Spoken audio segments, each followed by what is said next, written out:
Is anybody here right now that's new to extended cabinet? You haven't been to an extended cabinet meeting before? Everybody's been to one before? Fantastic. So if there's one, that's all right. It's important to know if there's one person that's not been before. Great. So welcome.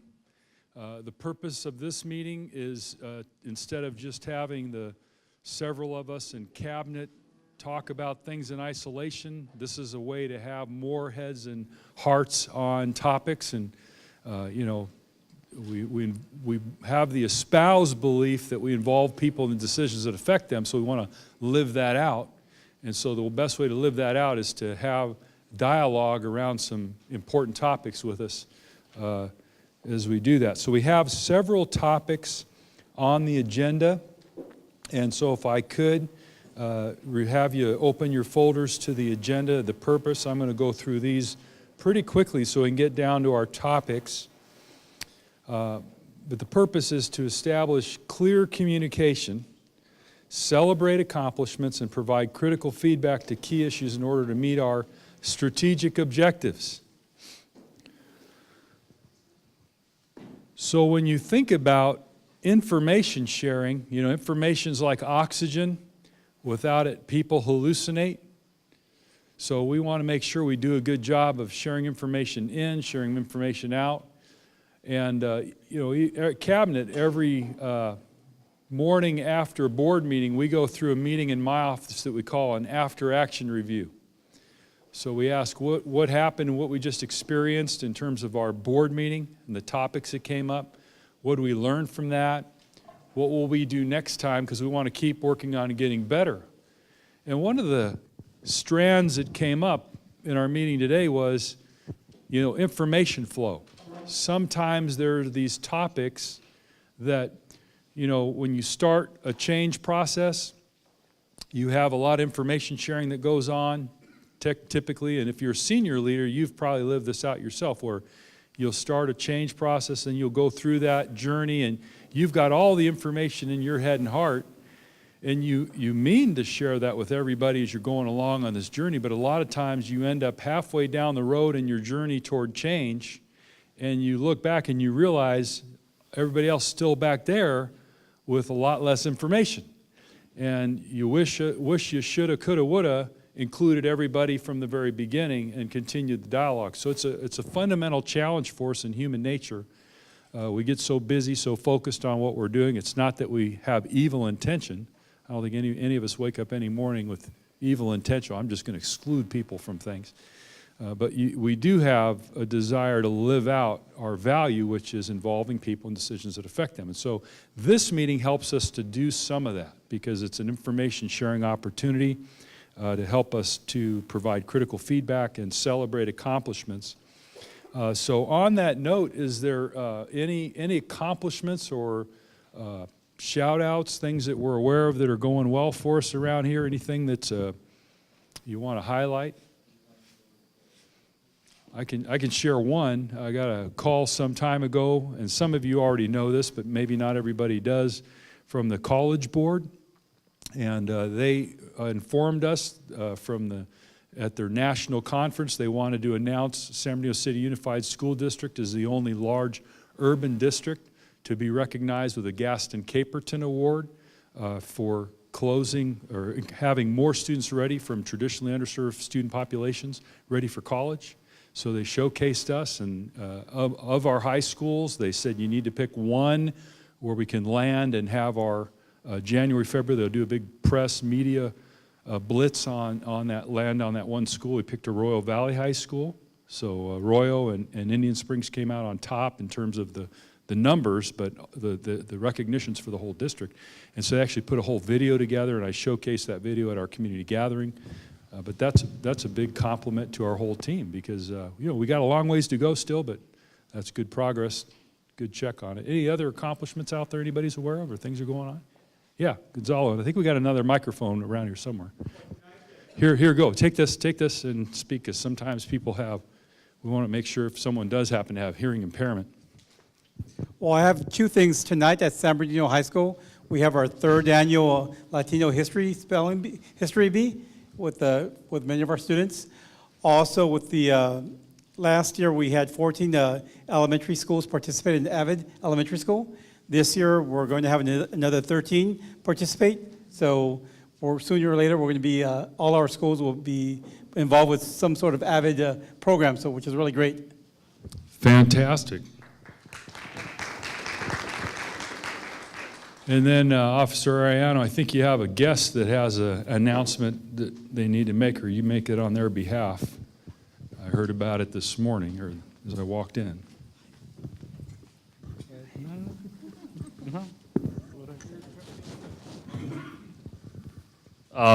This weekend, I'm going, Robert, hello, I attend Sanji, and this weekend I'm going to USC, and hopefully they accept me.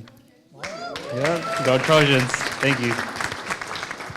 And political science, is that right? Yes, sir. Oh, fantastic. So he's our, I think our senior explorer, is that right? You're over all the explorers, and we have quite a few of the young people in that career pathway, and so to hear him going on to political science, that's exciting. So hopefully you come back to San Bernardino, be our future mayor, leader, okay? We need strong, good, positive leaders, and we're hopeful that you'll be one of the next ones, so that's great. Any other shout-outs, accomplishments? We have one over here. Yes, Sandra, I wanted to thank give you. a shout out to Tasha Doizan over at Emerton Elementary. Today they had the mom mob out there. So they had about 20 female leaders that welcomed the K through 3 students. So there was a gauntlet with a lot of music, a lot of encouragement, and Tasha did a great job, as well as Nirtha Arroyo Goodley, putting it together. And it was a great event, and I think the kids really got a kick out of it. Great, all right, fantastic. Give him a hand. Good news. If you didn't know it today, earlier this morning, I was able to get out there for a little bit. We have a district-wide instructional rounds, and so to accommodate for, we have a shortage in subs, so instead of having the whole district out, we have it broken up into 5 different meetings, and so that's occurring. So I thought that was real positive, going out to see what's working well among us as a district. And half the battle is getting what's going on in a classroom, getting that knowledge and good practice out of the classroom and into the heads and hearts of others. So, Robert Rodriguez. Good morning. Robert Rodriguez, SBTA. We had a food drive, and so our goal is one food item for every member. We have 3,000 members. We raised 2,500 food items. District Liaison for the Homeless picked them up today. It was a full truckload. Today we're going to get the rest of them from our reps bringing them at our school site, so we'll reach our goal of 3,000 for the Thanksgiving holiday. Fantastic, fantastic. Give them a hand, that's great. And you may not know this on a personal level, for one of our cabinet members, they achieved a personal goal that they had, which was to not just participate in an Ironman, but to complete an Ironman, and that is our own Ironman, Harold Volkemer. So he just completed the Arizona Ironman. So Harold should make a couple comments on what that is exactly and tell people what an Ironman is in case you didn't know. He'll tell you the miles swam, rode, and run. So. Well, it's a short 2.4-mile swim, then a 112-mile bike ride, and then a 26.2-mile run marathon. So it was an event. It was an experience. It was in Phoenix, Arizona, well, actually Tempe, right outside of Phoenix, and everybody was expecting warm, hot weather and wind, which was what there was last year, and it rained almost all day. So we were soaking wet and freezing cold the entire time.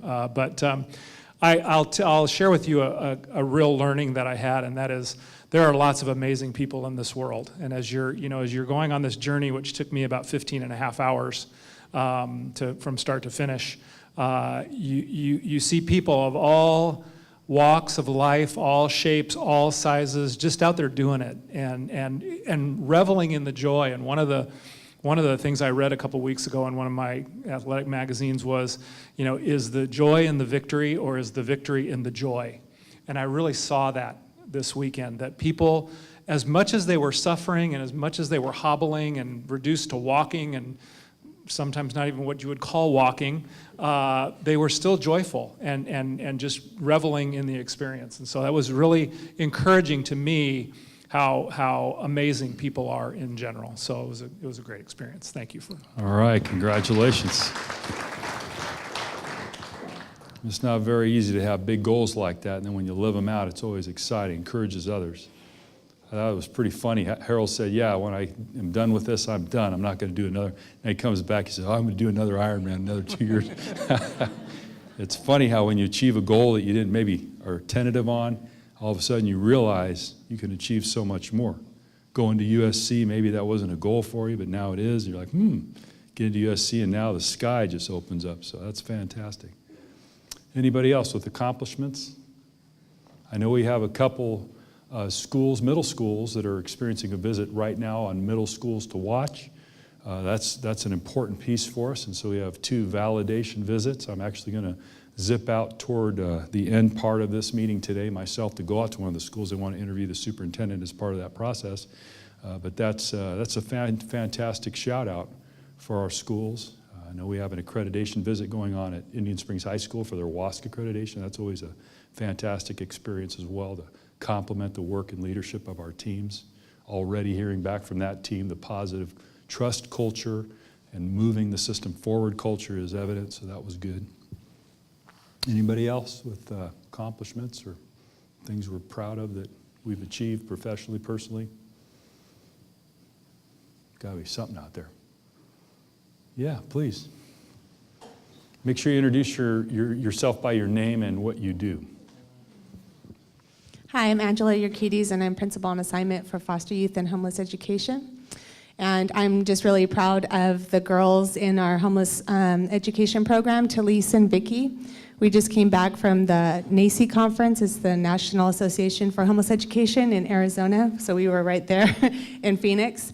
And they presented on the pilot program that they have been coordinating with James Ramos and the county homeless liaison and the Housing Authority in creating a program called No Child Left Unsheltered, and that's only in San Bernardino City Unified School District, and they're looking to expand it, so they were able to present what they've been doing to help end homelessness for our children.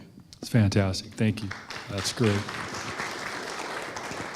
Great work. Nothing excites me more than what Angela's doing with the foster youth and homeless youth, because we're one of the few districts, I don't know how many have done it, but I know we're one of few that have actually funded a position full-time to serve our foster students. And I think that's a really valuable asset for our community. And I've had the pleasure of listening to a few of the students she's brought before our Making Hope Happen Foundation board. And I'll tell you what, their stories are powerful. So that was fantastic, great. So our keys to success in this meeting, again, it's hard as it is, everyone always attending. The meeting will be run with a sense of discipline, consistency. We will last for anywhere from 90 to 120 minutes, so we'll see what it takes us. Our presenters have been told today to give you the elevator version of the conversation, so you get just the facts, and then the main goal is to hear back from you in this process of involving people in the decisions that affect them. One of the key elements is not just talking to you about what we face and what we think the solution is, but also then saying, what do you think? So we want to give maximum time to what do you think about the work that we're engaged in or what we're doing, get some feedback to that, because there's wisdom, I believe there's wisdom in a multitude of counselors. So. And then the rational outcomes, these are the physical, tangible things we walk out to understand our progress toward reducing student discipline and increasing and improving parent engagement. And then experiential outcomes, you can see there for all leaders internalizing our district's vision, mission, motto, beliefs. And then we have John, who will lead us in a brief discussion on our basics, meeting guidelines and trust behaviors. So John is not here. So with John not here, we will ask one of my cabinet members who is ready to rock and roll on sharing basics. Which of you would like to do that? Linda, fantastic. All right, come on up, Linda. And then Linda will walk you right through our thank you notes and our check-in process. Thank you, and good afternoon, everyone. Everybody should have in their folder your green Basics for Excellence, meeting guidelines, and your speed of trust behaviors. And I think, it's November, the holidays are right around the corner. How many of you are going to be hosting Thanksgiving at your house? I am. Any other show of hands? Ooh, not that many people. Okay, put your hands on. How many are going to be a guest at someone else's house for Thanksgiving? Okay. All right, what I'd like you to do is look at our speed of trust behaviors and identify one of those behaviors that can be beneficial during your Thanksgiving gathering and while you're at work.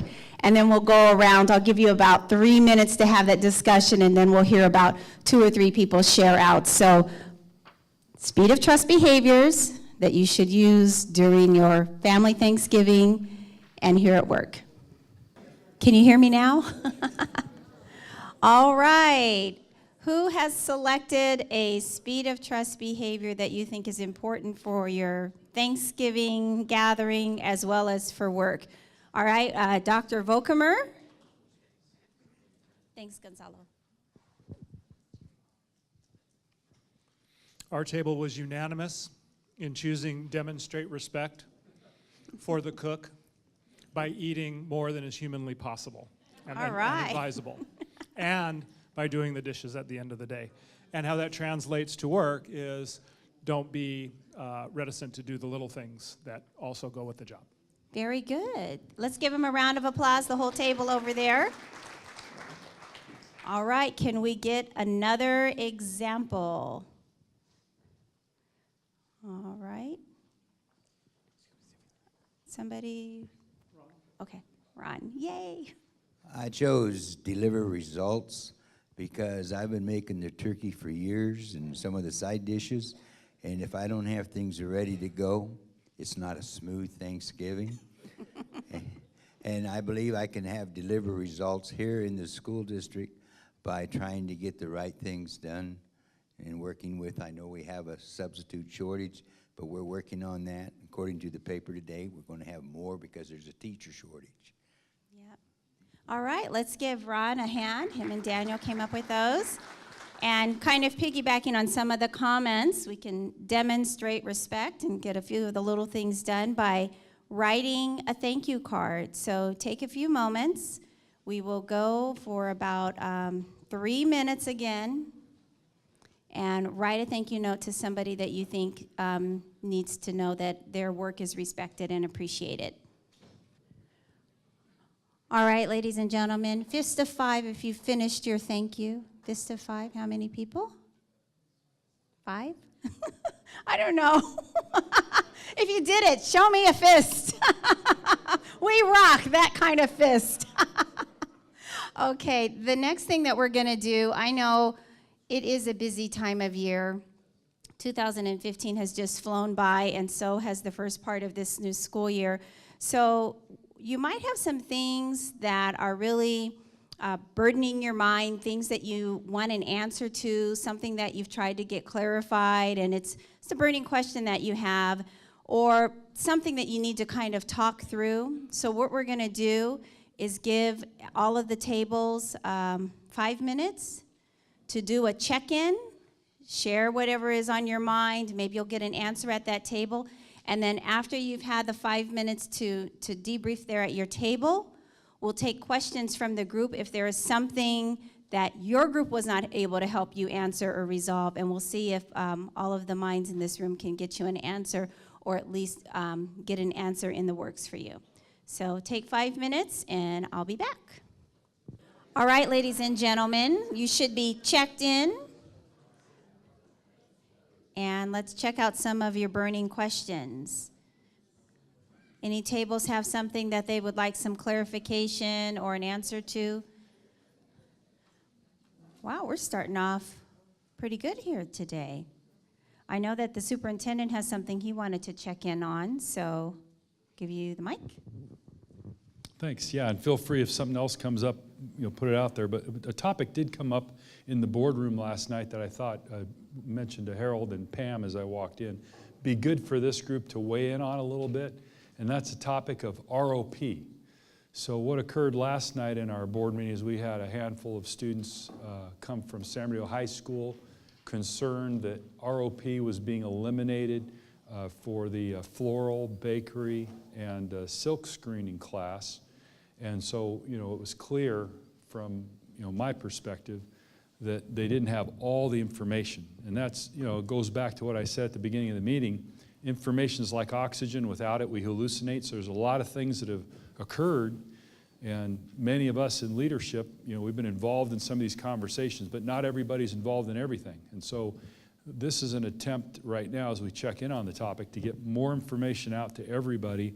And then really, we want your input as we begin. Next step is to communicate with the board.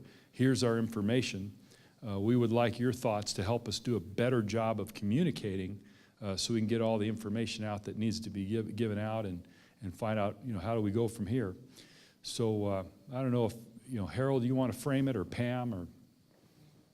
Pam? Gordon? Yeah, well, I think Gordon has a meeting tomorrow with ROP teachers. Is that correct? How many ROP teachers do we have in the district? None. Zero. Zero. No more, no. Correct, okay. That's one piece of information. Approximately 12 teachers that are currently on temporary contracts because of the ROP funding changing. Fantastic. So that's an important piece to understand. And I'm going to have Harold start from the beginning, give some trail of information, and then just continue the dialogue. And I think I'd also like Robert, Peg, weigh in. This is information sharing, so. All right, thank you, Dr. Marsden. And so I will ask Pam and Gordon, and I can't remember who represented SBTA when we had our meeting last year. Justin was there, right. So we did have SBTA in one of our original meetings. So keep me straight on my facts. So most of us who have been around for a few years remember that we have had a number of ROP programs in the district, and that those are essentially county office employees. They really work for the San Bernardino County Superintendent of Schools office, but they're, I guess, given or loaned to the school district to run programs funded by San Bernardino County Superintendent of Schools office. And so we had about 20 plus, is that what's? 19. 19. So we had 19 ROP teachers in the district. A couple years ago, ROP funding was terminated. So there's no more ROP program, okay, through the county office. And so we were in the position where some of our ROP teachers have worked for us for many years. And they've had programs in our district for many years. But the base funding, the actual funding for ROP was going away. So we took a look at it and said, okay, these are programs that have been around for a long time. These are people that have been around for a long time and have been with us for a number of years in a number of cases. And so using some carryover money, the San Bernardino County Superintendent of Schools had money that was left over, and they gave that to school districts who had been participating in the programs.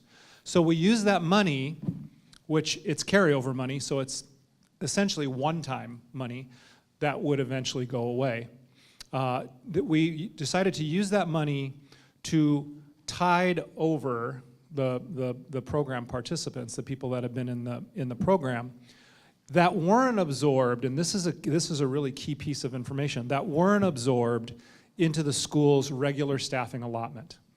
So prior to ROP going away, when we had ROP, the schools got their staffing allotment. So let's say I'm a high school and I get, for every 30 kids I get one teacher, and so if I have 3,000 kids, I get 100 teachers.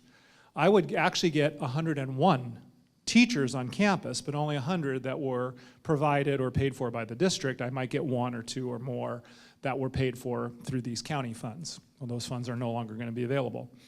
So what we did was we went to the principals and we said, we'd like you to consider 2 things. Number 1, do these programs fit in your career path build out? So as you know, we have a very ambitious goal of having all kids in career paths by 2017. Normally I get 18 on this by the 2017-18 school year. And so we asked, do these programs naturally fit a career path? So if there was a medical career path on that either already in place or planned for that campus, and the ROP teacher was teaching something in the medical arena, medical field, then that teacher would automatically fit into what was happening with the career paths. If the other option we gave to principals was if the program doesn't naturally fit a career path, but it's just a good elective that you want to offer, and you're willing to absorb the FTE into your staffing, then you can do that. So we worked with each principal individually, program by program, person by person. It's really not a person thing as much as it's a program thing, to say where do they fit, and even if they don't fit in a career path, but the kids love the program and you want to continue to offer it and you can find room in your master schedule, et cetera, then go ahead. We had the principals make those determinations. For any ROP, prior ROP teachers, that were identified as fitting into a career path or just a good, solid elective that we want to keep, we made all of those people probationary employees of the district. So they really were not employees of the district at all before. Kind of seemed like they were because they'd been around for a long time, but they weren't our employees. We made them employees of the district. They got contracts with the district. We gave them years of service credit. We went through the normal human resources process of making that happen. For those people who did not automatically fit into a career path, or might have had a good elective, but I just don't have any room in my master schedule, or I don't have the FTEs, given all of the other things I need to offer, to give those people time to evolve their program, we put them on a temporary contract. So we invited them, had them become district employees, but we had them sign a temporary contract. So they knew they would have employment through the 2015-16 school year. And I think we did a good job of being very clear to say you're going to have to show how either you can make your program fit into a career path or show how it's valuable enough to warrant an FTE by next year.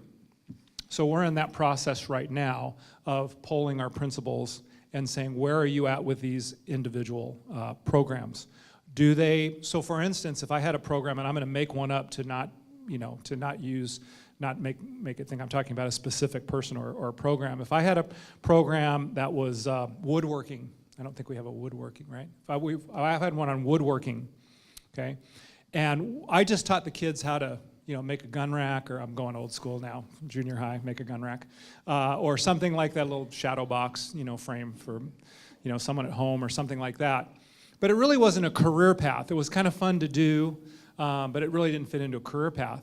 If I wanted to take that program and say, I'm going to turn this into an entrepreneurial type of option for kids, where I'm going to teach you how to run a small business, not just to do some woodworking, but what are all the elements that go into running maybe a small wood shop, where you're creating things and selling them, and you have to have inventory and materials and employees and taxes and all the things that go into there. Now you're closer to a career path.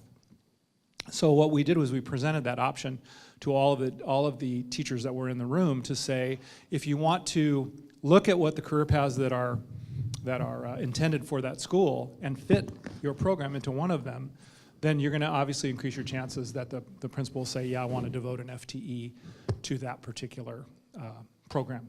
So we're in the process of that right now. We're working with the principals to see where that evolution has gone in terms of what they can afford to absorb.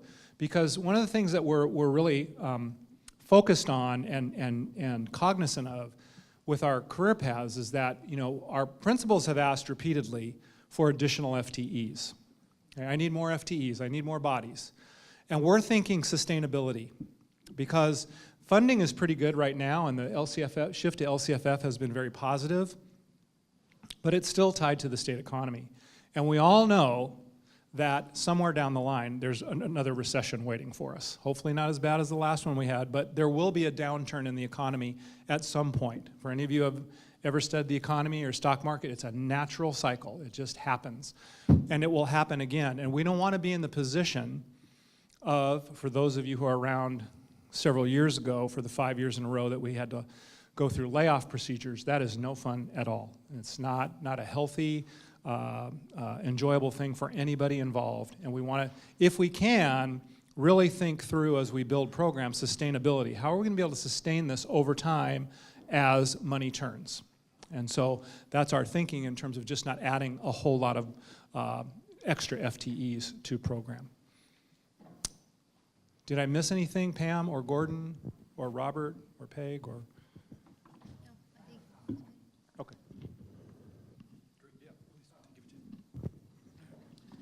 So a lot of the information Dr. Volkmer shared, in fact, all of it, was the same information that was shared with us from the ROP teachers who attended, former ROP teachers who attended the meeting next year. Now, a year later, some of the questions that have come up, and I guess it's just to the greater group, has to do more with what is the criteria for keeping and sustaining those programs. The information that we received was if it fits in your pathway, then you can keep it and that it will be offered as an elective. So we're giving principals a forced choice. You can have it, but you have to pay for it. So if my choices are, am I gonna provide an AVID class or another foreign language class or keep the auto shop or the welding shop open, you know, you're putting people to pick one over the other. And so I think that maybe another way of looking for it is we did receive millions of dollars in pathway dollars, none of which we allocated to maybe sustain some of these programs, even in the interim. These are pathways. They're not as attractive. We have a bakery in 2 of our schools. We have the floral department in 1. We have an auto shop. We just learned today about a welding program that was closed. Those are viable careers that our students could easily move into with their high school diplomas, and we could even offer as adult education.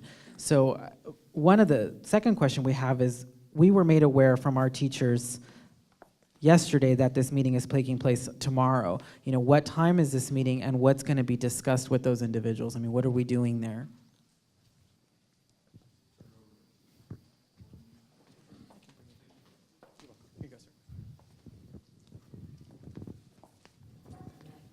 So when we met with the teachers last spring, we did share, here's the process that we went through, here's how we've engaged the principals in the conversation, and then our commitment was to do a progress check in the fall with them to say, here's the status of, has anything changed with respect to the conversations that we've had with the principals? Have the pathway directions changed? Have the class choices changed or anything like that? So what I've done is I've talked to each of the high school principals at this point in time and just progress check to say, these were the teachers that we have identified as already being on temporary contracts. In your planning for your linked learning pathways, has anything changed? Is there new information that I need so that way when I meet with them, I can share that? In some cases, there is new information with one of the schools in particular. And then for many of the other teachers, we are still in the process where we are going to be terminating those contracts as it stands today at the end of the year per our conversation with them last spring. So that's the latest update.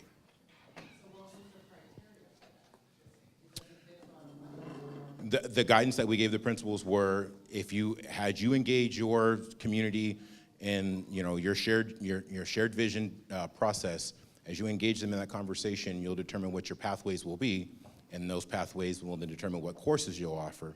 And then if they fit, if they align, then they do. If they don't, then they don't. That was the criteria. Is they decide what pathways they were going to build. Correct. So there was a comment made about an auto shop and a welding program being closed. Is that accurate?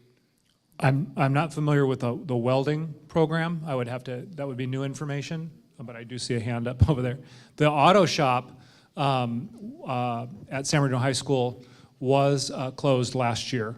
And in working with the principal after the fact, when it came to our attention, the program itself was not drawing enough kids to warrant having a full-time equivalent employee there. Just wasn't carrying, if you want to say carrying its weight. If you think about, I'll do the math very easily for me. If you have a class load of 20 and a full-time teacher assigned to that classroom, every seat that's vacant is 5% of a teacher's salary that's not being quote-unquote used, right? I know that's a very mathematical and analytical way to look at it. But if that happens again and again and again and again and again and again, you have a lot of unused resource in your district. And so that decision was based on that program just not carrying its weight and being popular enough with the kids so that kids would sign up for it to warrant having it. We did put into, when it was called to our attention, we did put in a new process for vetting those types of decisions so that the principal would have to go to their evaluator and say, this is, maybe their enrollment's gone down. And I have this many FTEs this year. For next year, I'm slotted to have this many FTEs. I've gone through the process, looked at the needs of the students. This is how many of them need math, social studies, electives, et cetera. These are the electives they've signed up for, or we anticipate that they're signed up for, and this is the program that I'm recommending we terminate based on not having the FTE for it. That would have to go to the evaluator now, so it's not solely the principal's decision, that it's at least vetted through their primary evaluator. So this will be the first year we'll do that process. It didn't happen for the beginning of 15-16. It will happen for 16-17. I'll speak to that. So my understanding is that the welding program is an adult ed program, of which there have been some questions that have been asked by the association. We're currently investigating that and working with the adult school principal to get some clarity there, and then Peg and I will be discussing that further. But my understanding, and I'm going to give this to you, and just let me finish one last thing on it. My understanding is it is similar to what Dr. Volkmer touched on with respect to the numbers have not been able to substantiate having an FTE, full-time equivalent, welding teacher in this particular case. That's my understanding. I don't want to belabor the welding element in this, but tomorrow I have a meeting with Dr. Mitchell around the questions that I posed to the district relative to the welding program at Adult Ed. It has more to do with how personnel are being handled than anything else. But the concern that I have around that particular program, but at the same time around San Bernardino High School's bakery program, is in the AB 86 consortium with the community college, we have comparable programs in the community college. And it concerns me that the attempt to bleed off from one to the other is an undercurrent here that we need to be very careful and make sure that that's not what we're doing. Because the ability exists to decimate the program in both organizations. And I have to be attentive to the fact that there's faculty I represent in both of those organizations. No, I sincerely appreciate this dialogue. This is what this meeting is for, is to talk out loud about, so the same information's in our heads and we make better decisions. We want to make sure we go through this process well. Harold? Thanks, Peg. Thanks, Robert. Thank you. Thanks, Gordon. And just one last closing remark. I think we need to be mindful about, just because we don't have 40 in a class doesn't mean it doesn't warrant a need for the community, as well as a variety of programs. If you look at the intent of career pathways, college and career readiness, those are things that we offer as a variety to our community. So let's not just force people into one track. Let's provide those options for the kids. Yeah, and I think our goal is to be as thoughtful in the process as in the outcomes. That's our intention. So, we need your help, and I will ask you to dialogue after I'm done talking, because I have to get out of here. I'm supposed to have left here at 2:15, so I'm a little late.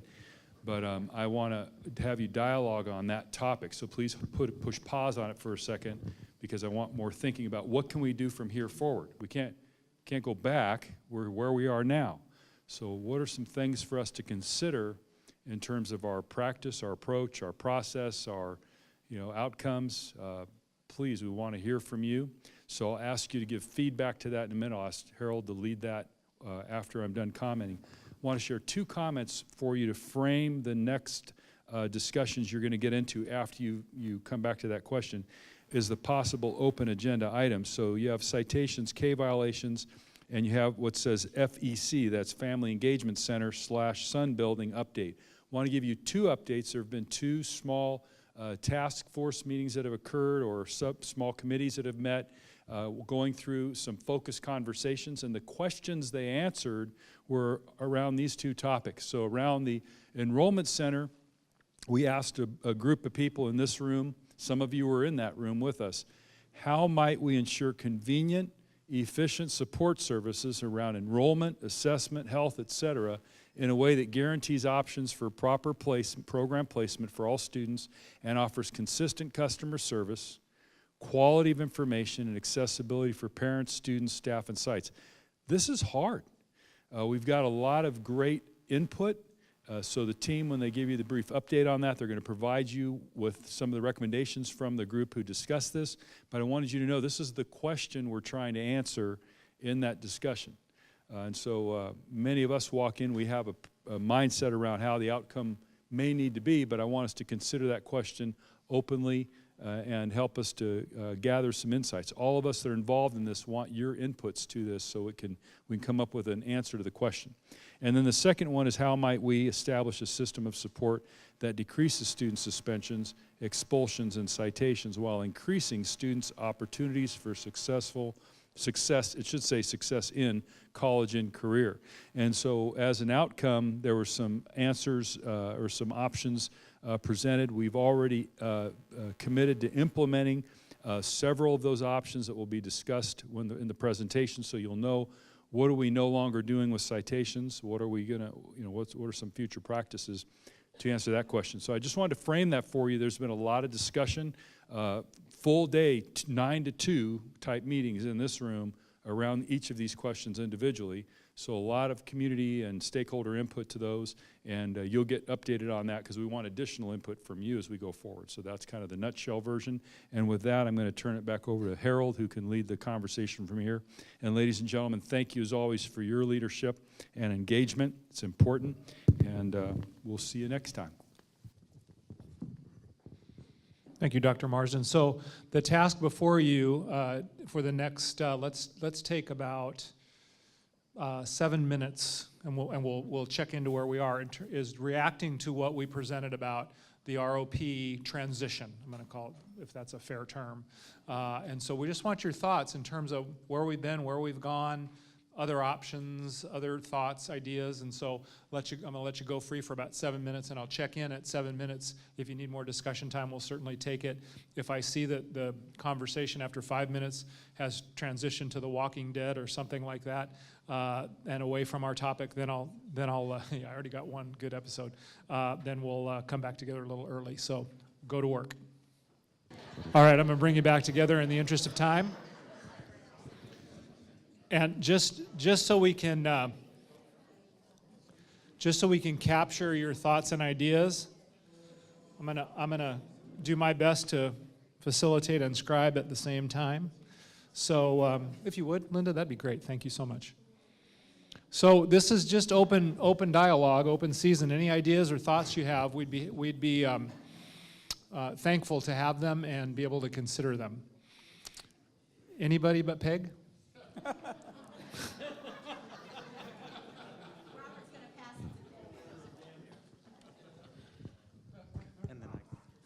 I love you too.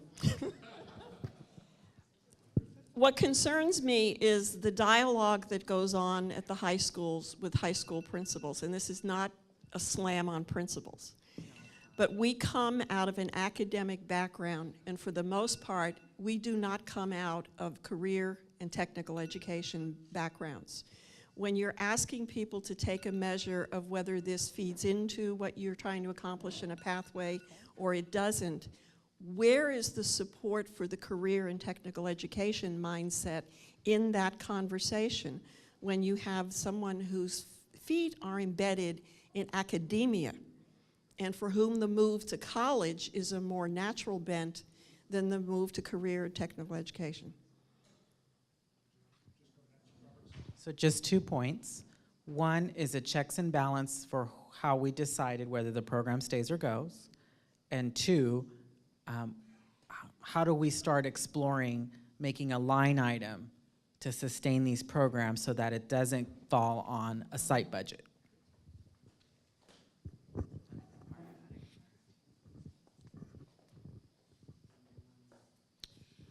We had a different approach and a different conversation, and it was how do we take it from where we're at to make it successful. And looking at as a principal, looking at all the issues and problems that we have to balance to make the programs work, how do we take it to the next level with what we have? And we were discussing an open balance, I was reading what she was writing. We were discussing an open campus approach to it, to where If they may not have the students who may want to register in one school, but we may have others that would want to come in from another site. It's logistics in bringing it together, but maybe having an open campus approach to it so that we do have the students and we do meet the needs of various students throughout the whole community, not just in one particular site.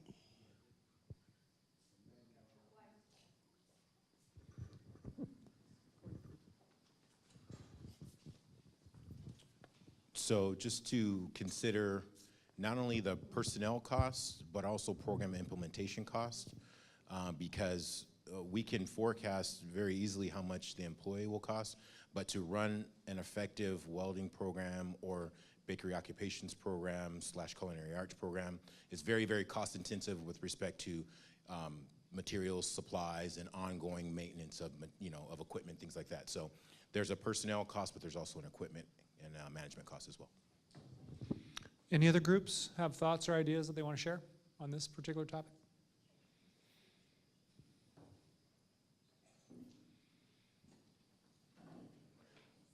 Oh yeah, thanks, Ryan.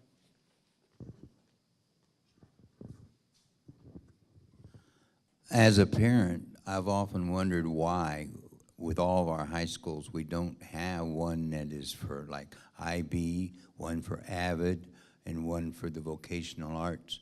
Then that way we could take all the equipment there, we could have the children go on the route that they would like to go, and I think that would be more successful than having the program at each school.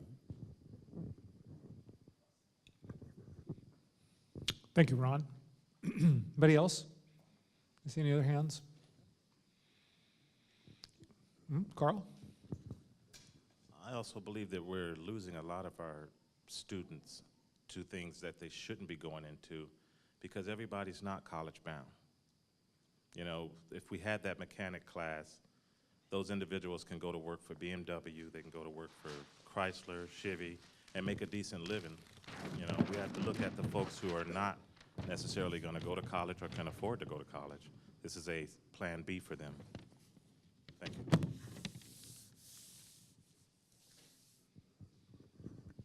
Anybody else?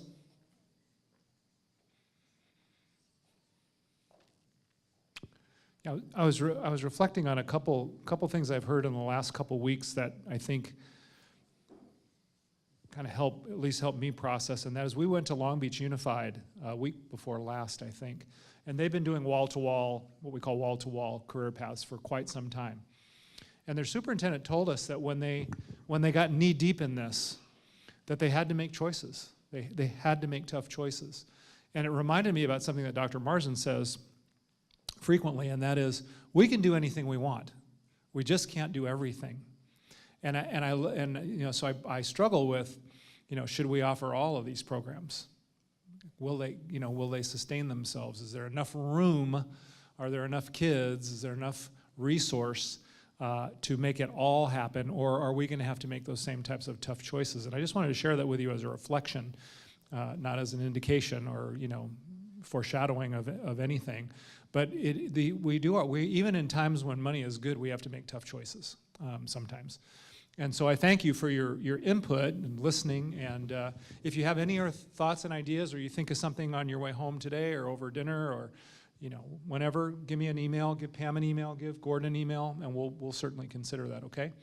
We're going to move on to the open agenda items Dr. Marsden shared. If we could get that back up, shared the 2 problem statements that we've been working from, and who is leading? Are you leading that, Keenan, or Joe, or? Okay. And Steve. Okay, well, whoever's leading it, come on up and we'll get started. Are we going to do suspensions and citations first? Very good. Let's give Assistant Chief Donahue a big hand. If I were you, I'd give him a bigger hand than that because his right hand is connected to a gun, so. I just want to tell everybody that, like Harold, I did 30 minutes on the elliptical today. Pretty close to the Iron Man. Good afternoon. We were tasked with reviewing for the Safety Committee a lot of issues that were brought up at several board meetings regarding citations. This is just a breakdown we did during the Safety Task Force meeting. So I'll give you the elevator version. The question is how many citations are we given? How many are we giving to kids under 10 years of age? And what are we citing for? Is it something that can be handled administratively versus criminally? One of the things we found when we did the study is the law requires under Penal Code Section 13020 that all police departments that have a police chief report their statistics to the state of California. Well, unfortunately, in the school districts, it's only us and Fontana that report. So a lot of other agencies that are supposed to report don't report. The difference between felony and misdemeanor arrests, things that we have and don't have choices to arrest for, things we believe that should be put back as an administrative issue, such as simple fighting, stuff like that, where it's a learning experience for the kids. This just states the law as far as 1320020 goes. We have two MOUs, one with the county and one with the city. Basically, those say that because we're such a small agency, we don't have the ability to handle certain high forensics types of crimes. So we don't handle murder, we don't handle rape, and we also don't handle certain crimes against children if it's fresh. Next slide, please, sir. Policies and procedures and initiatives. So in the past 3 years with our restorative policing, we've dropped our numbers significantly as far as citation goes. We're working with the schools. Some of the things that we've dropped and are no longer setting for are such things like daytime curfew, loitering in a public place, nighttime curfew, possession of tobacco products, fighting, trespass, possession of marijuana, possession of knives is what we're currently doing. And out of these other conversations, some of these may change depending on the number of incidents these kids have, because you can only try to teach them certain things so many times. So we might have to have some other sources come in and try to offer some opportunities. Discipline matrix is going to address when we come in and when we don't come in. And youth court is going to be a great thing for us. Instead of sending these kids to other courts, we can send them right to our own court system in the district run by Youth Services and spearheaded by Dr. Mitchell's office, where these kids will go and be tried by a jury of their peers. And part of the program, too, is that these kids, once they have to go to the court and have a adjudication by that court, now they've got to become a juror and go through that cycle, too. Some of the initiatives we do, the Explorers, right now we have about 50 at high school level that come. If you ever want to come by our station on Friday, I just want to give a little kudos to Officer Ariana, who's sitting in the back. He runs that program and does a fantastic job with it. Our Junior Explorers, which is now at 3 middle schools, King, Rodriguez, and Chavez, and hopefully we'll expand that. And something we're working on right now is an Explorer Auxiliary Program. We're going to look at like 5th graders, give them some life skills, and then maybe hopefully recruit them into the Junior Explorer Program. So it's going to be a curriculum I'm setting up with Laura from Dr. Mitchell's office. Colton at-risk teens, we were approached by Colton. They asked us to come in. It's a boot camp style thing. Our district has bought into it. We provide 2 officers to run that program with them. We have 4 interns. We have 2 paid cadets that are Cal State students.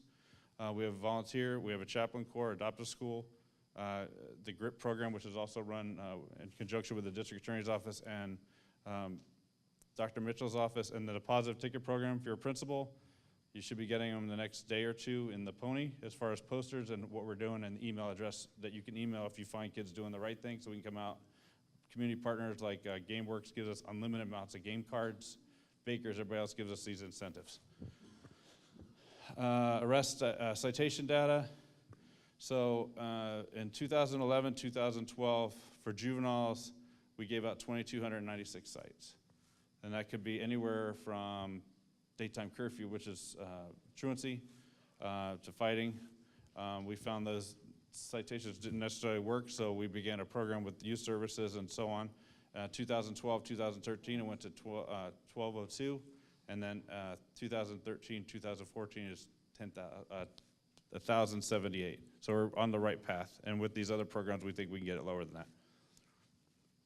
Okay, so these are the citation rate. We're a little bit higher than some of these other agencies, but part of the problem is that we're going off the numbers they provide to us, not the ones they are supposed to go to the state. So let's see, top 3 felony misdemeanor arrests, weapons 63, other weapons 59, violent, and the disturbing piece. As you can see, there's a high number of fighting. We believe that can handle at the site level. The recommendations were that we don't cite for disturbing the peace at all. We let that handle at the schools. One of the topics that came up was not cite at all for marijuana, but not to cite on the first offense. And after that, we issued citations, but that's still being worked out in the matrix. And then we're not going to cite for the daytime or nighttime curfew. We're going to use that as a learning experience.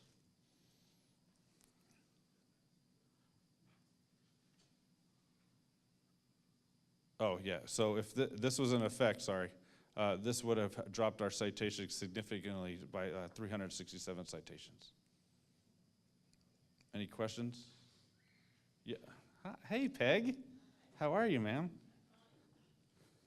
How are we communicating this to the faculties at the school sites?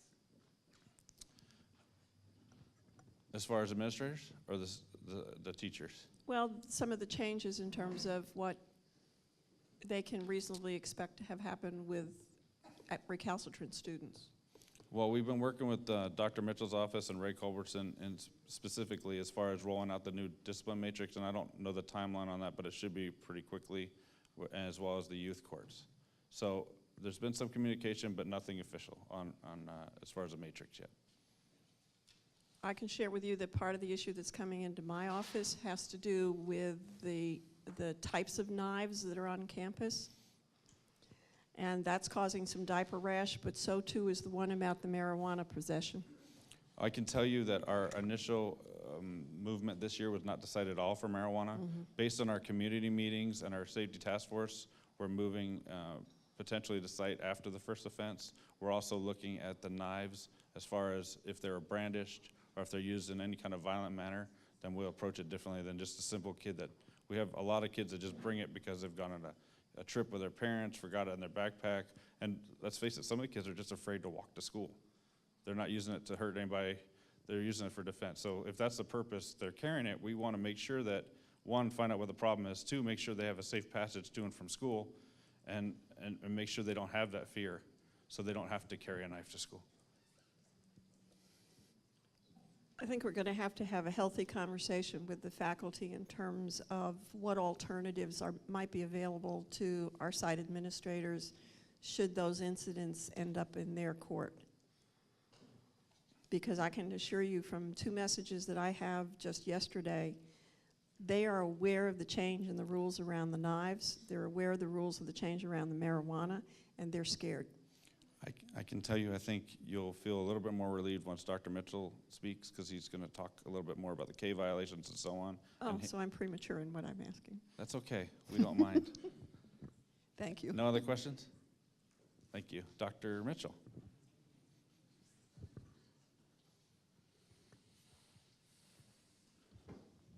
Give me 1 second. I'm just going to talk briefly about a board report that we gave to the board back in September.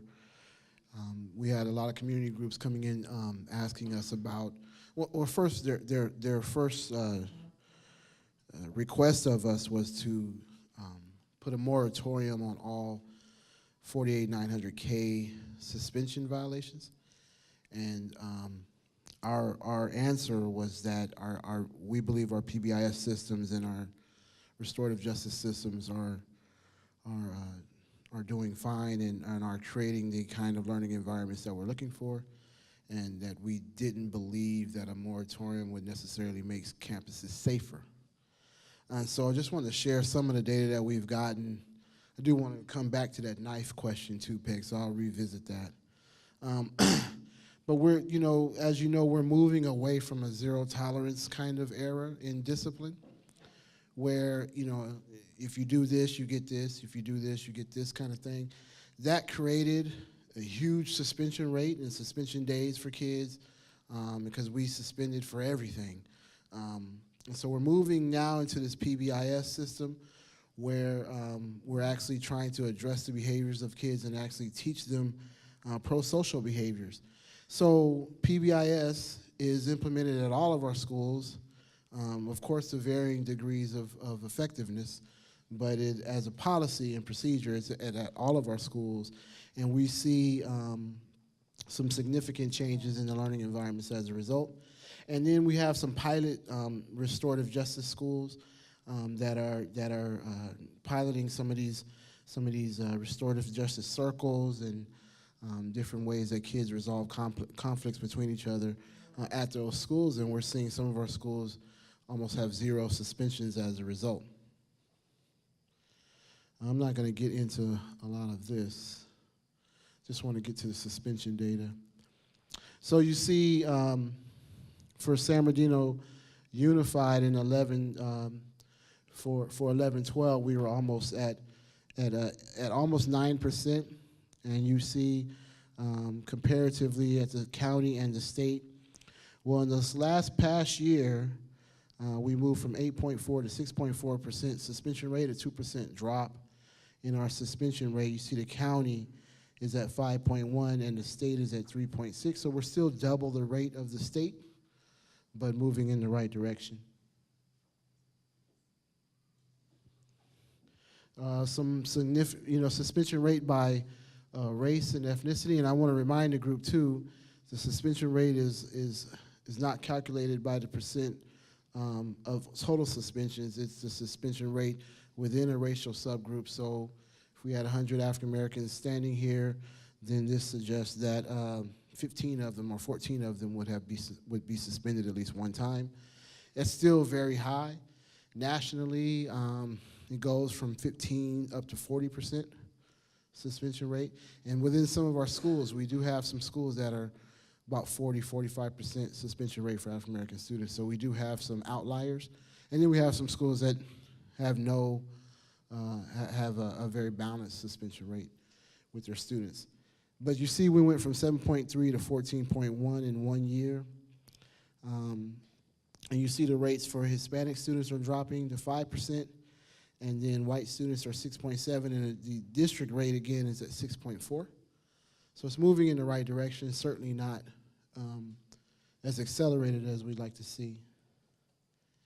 And then our most vulnerable students, special education students, as you know, this is a national conversation around suspending special education students. And of course, we do have a disproportionately higher enrollment of special education students that are African American. And you see that African American students are also impacting this data as well. But we made some good gains there from 15.6 to 12.0. And moving in the right direction, still double the rate of our district average. And so that's still a concern for us, and we're still working on that. You see suspension incidents. So an incident is every time a kid is suspended, even if a kid was suspended on Monday and came back Thursday and was suspended again, then that would be 2 suspension incidents. You see back in 10-11, we had close to 15,000 suspension incidents, and we've cut that almost in half, and ended this past year at 7188. You see we attribute much of that to our PBIS implementation across the schools, and then our pilots with youth court and restorative justice this past year. And this is the kicker. This is the so-called prison pipeline piece that people are really focused on. The education code allows a K violation, of course, is your catch-all. It's defiance, disruption of school authorities, and so on and so forth. And so typically over the years, K is just used to just go home. And so people are putting a lot of attention on this violation because it allows for a lot of subjectivity. You know, if you bring a knife or a gun or you punch someone, that's pretty simple. But the K accounts for anything else that a person perceives you're doing wrong. And so that's why it's such a volatile education code. And that's why we've made some great gains here. You see we only had a little under 1,400 incidents. And I tell people we have 50,000 students. Kids are going to school 180 days a year. If you times it out, it's a lot of opportunities to be suspended. And so with only 1,400 incidents, and we're tracking half of that right now for our current year, So we should almost eliminate that. The education code says that you can suspend students for 48,900K if other means of correction have failed to improve behavior. And so my concern, or our concern around a moratorium on Ks, one, I believe we would just find other education codes to suspend kids under. And then two, I believe it just would limit the professional judgment of our site administrators and teachers. So what's driving these results? The professional development focused on strengthening the skill and knowledge of all of our leaders and teachers and staff. And as you know, you don't arrive. That's just always a constant development, especially with the way our staff is in and out.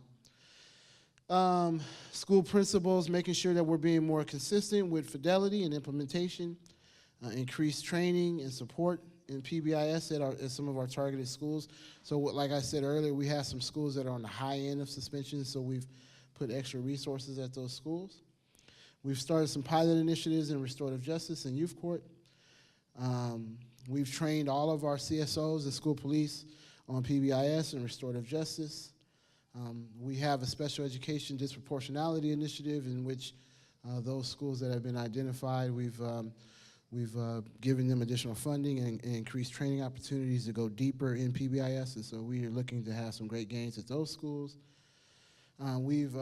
We've codified the role of K through 12 counselors as it relates to their role with PBIS.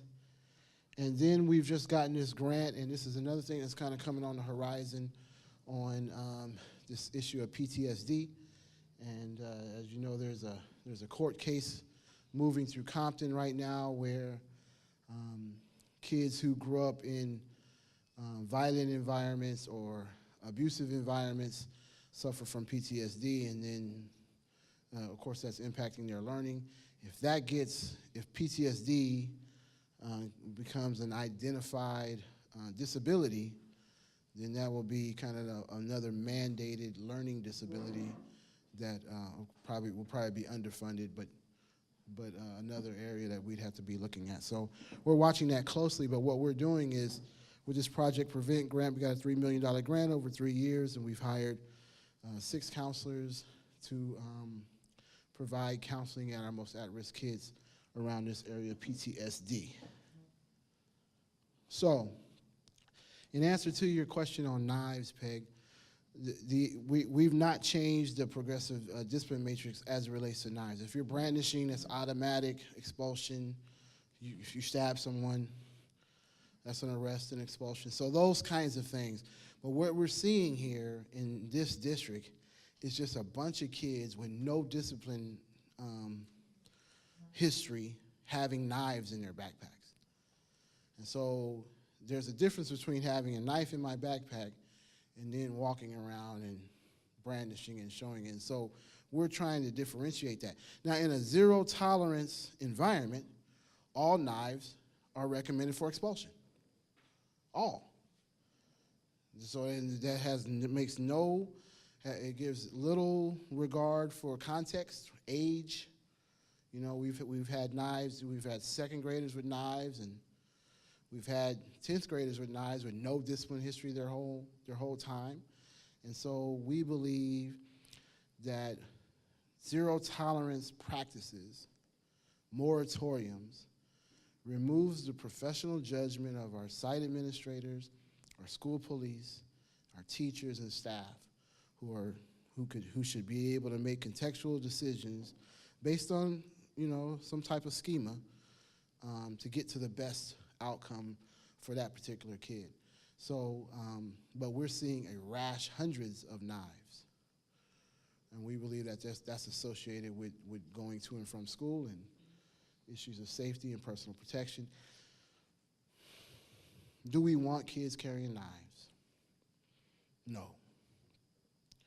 But I think if we searched every kid every day, we'd probably find a whole lot more knives and other weapons of mass destruction than we know about. So But so, you know, don't ask, don't tell policy. How about that one?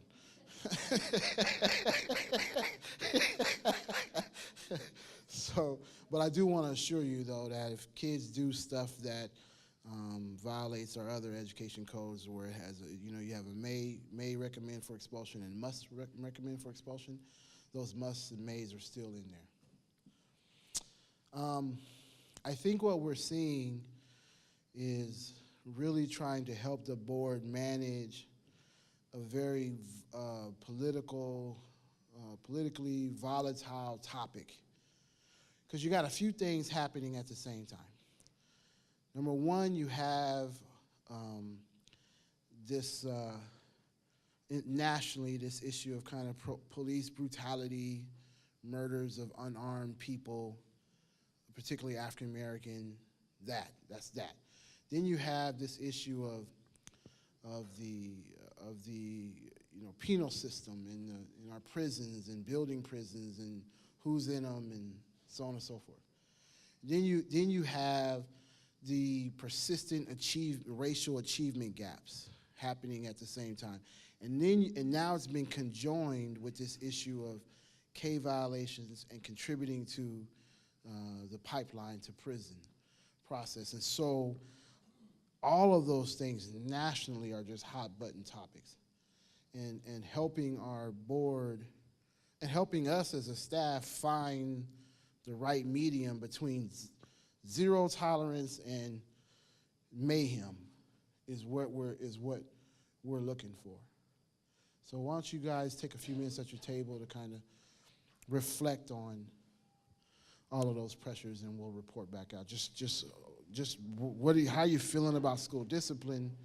Are we doing too little? Are we doing too much? What should we be doing? So on and so forth. Okay, let's wrap it back up. Anyone want to share any table talk? We'll take 1 minute to share out. Reflections, thoughts, recommendations, criticisms, concerns,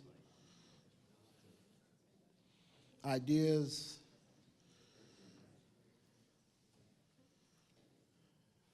Ms. Tracy?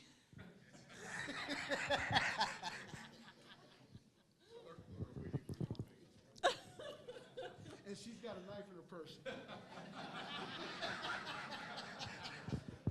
I grew up in New York City. I don't need one.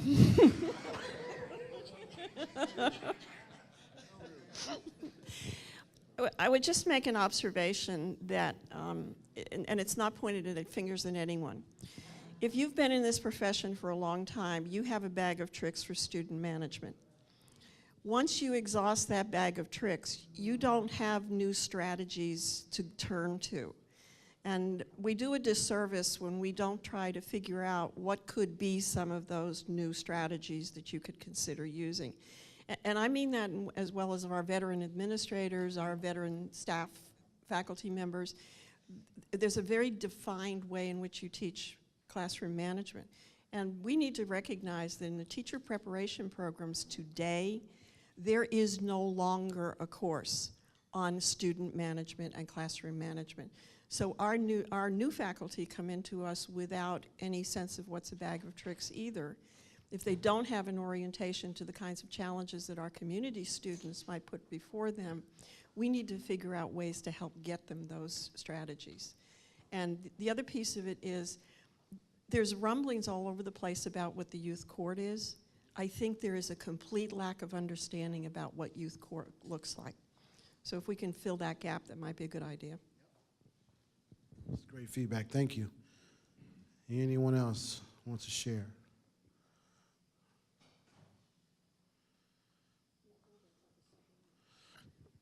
No, you're interpreting it that way. Students, what do you think about this issue of discipline? Well, I believe that with a lot of the involvement with, the citations and is really a big issue, because once the kids start realizing that, less of the law enforcement is going to be involved, then they're going to start taking an advantage of that, and if they start noticing that, only the school is going to start taking charge of the suspensions and not giving citations, with law enforcement, and then they're going to be like, oh, then, for any little thing, they're going to start doing fights, they're going to start doing more involvement in crime. And therefore, I believe that, we should at least have an officer involved in sort of way where they could show that, we are being meaningful and we do want them to change in every aspect, not just in, at school, but out of school, at home, and the community, for a better change, for the community and for everyone, not just at school. Thank you. You want to share something? Sure you do. At our table, we were just kind of discussing how a lot of these issues that are coming out on school campus, like the fights and the disagreements and even the weapons, are stuff that they learn at home, reactions that they learn at home. And so a lot of the times I think we focus on the student, but the parents are also kind of at fault. And so maybe if there was like a program that the parents had to go through as well, just to like work with their student, because we're talking about how maybe even the way they react in like tense situations, how they like act on their anger, they learn from their parents. They just see their parents fight all the time. So maybe there would be a way that both the students and the parents had to go through a process after every incident together. So That's a great recommendation. Anyone else want to close us out? All right. Well, thank you, and we'll bring Dr. Volkmer back.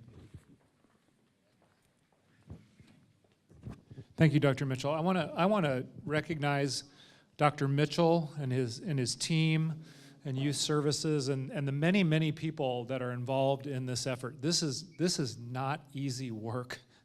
This is not. You will find a wide variety of opinions on how this work should be conducted, and it's very, very complex. And when you look at the data, and I have to recognize Chief Polino and his crew as well. If you look at the data is moving in the right direction. It's absolutely moving in the right direction. But we had a conversation at our table. There's a very simple but ineffective fix to reduce the number of suspensions. Just stop suspending. Let them run wild. And so at our table, we talked about suspension is an intervention. And sometimes we forget that. And we forget that it's an intervention for the student and not for everybody around the student, right? Because I remember, over the years saying this seems to be more about the adult than the kid. And if we don't do something that's going to change the behavior, then it's really not an effective intervention. And so that's what we're really trying to get to, is what's going to help that student become better in terms of social interaction or not breaking the law or whatever it is. That's really the end game of this whole thing. And again, it's very, very difficult work. So I want to commend the leadership that's been involved. I want to thank you for your efforts and your patience. This is not an overnight fix. It's not easy. And so thank you for your input. So we're going to move on to balanced life discussion, and I'm going to do the quickest. Balanced life, we're going to get you out on time or early. And for the principals in the room, and there are a few, I apologize, this is the second time you're going to hear this, but as was told a little bit earlier, I was otherwise occupied in Arizona for a few days, and when I came back yesterday, had a whirlwind day yesterday, and so I woke up this morning and I'm like, we have an extended cabinet. I wonder if I have any responsibilities, because I wasn't in cabinet last week, and so I texted Sylvia, and she goes, "Yeah, you have balanced life on physical health." I'm like, "Oh goodness!" So I'm reusing something, and I'll admit that up front. But how many of you, and this is especially for Peg Tracy, and I know I've been picking on Peg all day today, but it's one of my favorite pastimes, and vice versa, right? So this is just for Peg. How many of you are cat people? Raise your hand if you're a cat person. Yeah, Peg's cat runs her home. I mean, it's really laughable how she describes it. So how many of you have ever seen a cat?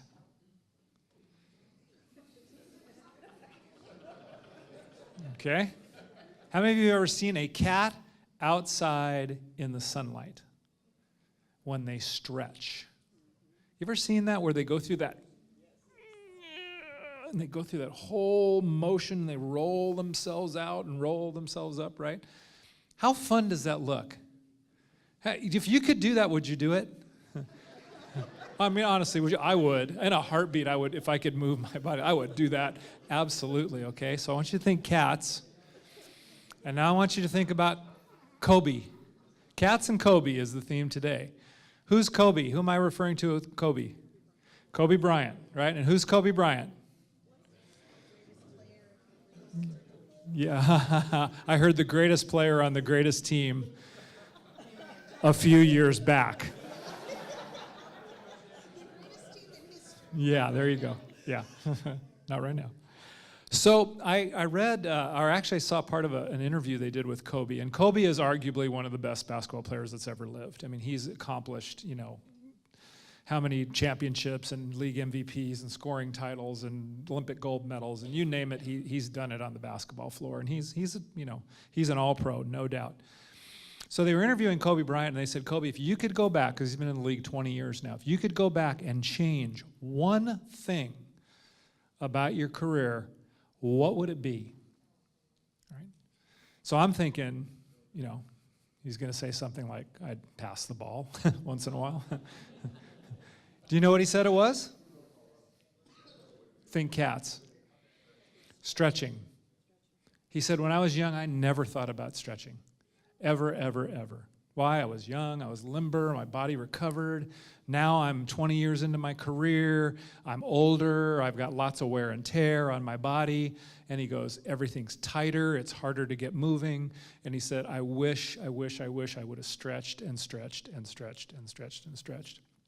So today, I'm not going to have you stretch, but I did bring an article, okay? This is a very simple, easy upper and lower body stretch that you can do in just a few minutes. And I guarantee if you do this every day for 30 days, they say it takes 30 days to establish a new habit. Do this every day for 30 days and just do your own analysis. Do I feel a little bit better? Okay? You may not feel, head and shoulders better, but I think you will feel a little bit better. It'll be a little bit easier to get out of bed. My wife teases me because she said when I get out of bed in the morning, I sound like Rice Krispies. Yeah, which is fairly true. And so for the guys in the crowd, specifically, I don't know this statistic for the ladies, but for the guys, when you turn 40, how many gentlemen here are 40 or older? Yeah, okay, let's go the other way. How many of you are 40 or younger? Or younger, yeah, we hate you, by the way. But when you turn 40, like overnight, you lose 50% of the elasticity in your Achilles tendon. That's why you see so many of us, including me 10 years ago, walking around on crutches with an Achilles tendon tear, okay? Because you lose all that flexibility and you lose the strength in some parts of your body, just normally as a part of getting older. And so stretching can help all of that. So I'm putting in a plug for stretching. If you forget, think cats and Kobe, okay? With that, we're going to ask that you fill out your plus delta M's and leave those on your table. We do look at those. We do cherish them in terms of making our meetings better. Thank you for your input today and have a great rest of the day.